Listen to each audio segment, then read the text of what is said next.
So it is the 14th of March, and I got kind of tipped off about Blair Braverman has this huge presence online on Twitter, and she's published a book. Some of it is justified, but the other social media accounts don't have that kind of traction. And a lot of the accounts appear to be fake accounts, bots. And it's a pretty common social media practice of anyone trying to grow a fan base and get traction in this day and age. So it's not like this makes Blair and her husband bad people, but they were using a lot of the fake accounts and bots to attack other people online who are, real people and who are, sharing very, like myself, very valid and relevant commentary about not just the future of Iditarod, but Alaska. And Blair's not from there. And not only is Blair not from there, she didn't grow up running dogs, or neither did Quincy, as far as I know. So, and most of the people aren't dog mushers or from Alaska, or though I think some of them are. I think some of them are real accounts, but most of them aren't, or a lot of them aren't. So it's like, I'll post a link in the thing. It's a real common practice online to buy a bunch of followers, and I just wonder how much money Blair and Quincy have invested towards that. And then also, obviously, they've got some donation towards a school or something. But, again, a published author writing for Outside Magazine, it's funny that there's no traction on, for instance, Facebook with Blair and her. You know what I mean? With Blair, you see that in the music industry too, where you've got someone with, or even Instagram. Someone's got 30,000 Instagram followers, but then they've got no traction for this, or even Dallas's and Mitch's, whatever, Conway's got 70,000 Facebook followers. Those are bought Facebook followers, right? You know what I mean? Is Conway a bad guy? No, he's trying to grow a fan base. He's he's an amateur musician in Alaska. There's nothing illegal with that, but it's important to note when you have a bunch of your fake accounts and you're paying some firm or something to run these fake accounts, or you're doing it, or your sister's doing it or something, and you're attacking someone else who has got a great, who's a social entrepreneur, who's an artist, who has participated in the sporting event, and who has a relative commentary like myself, that's poor form, and that's something that I think will come back and haunt all of the good that Blair Braverman and Quincy, and her husband, fiance are trying to do.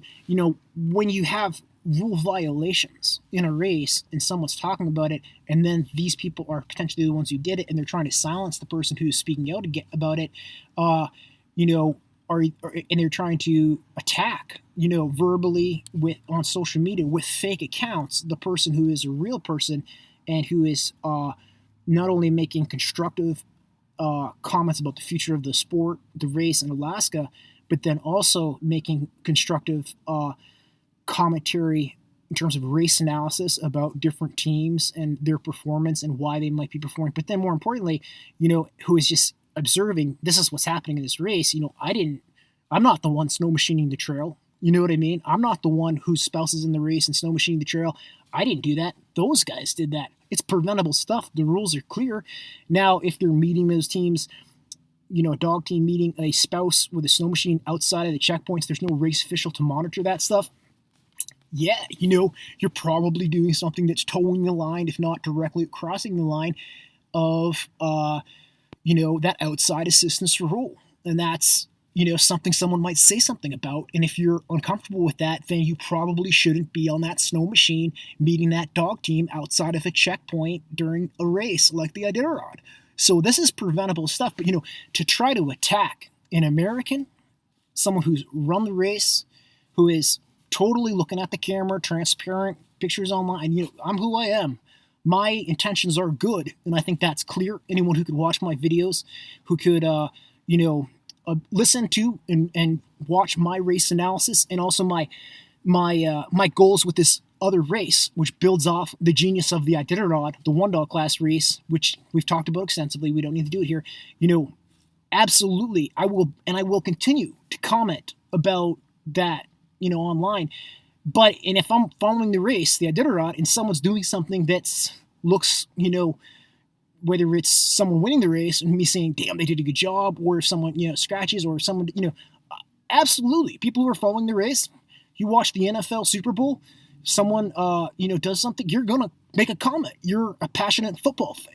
You know what I mean? So, or, you're watching the NBA playoffs or college basketball, but if you're a bunch of fake accounts and you're trying to silence someone from maybe a different team or someone who criticizes you for doing something that is a rule violation, you got Kobe Bryant, he just stole a ball and made a dunk, and then you've got, Antoine Walker or someone from the opposing team who fouls him, and you know what I mean? I mean, someone in the stand, some sports commentary person that's going to say, hey, wait a second. So, and if you're not comfortable with that, then you shouldn't be on that trail. And that's what we're getting into with Blair Braverman and with Christy Barrington and some of these teams, and their spouses out there.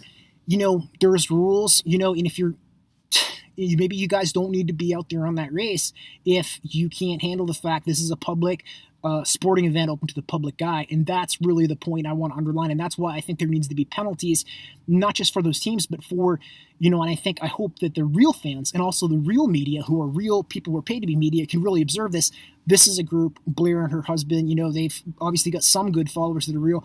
They've also invested and bought a lot of social media followers, specifically on the platform Twitter, and they're not necessarily, and they're using those followers in those accounts to attack other people.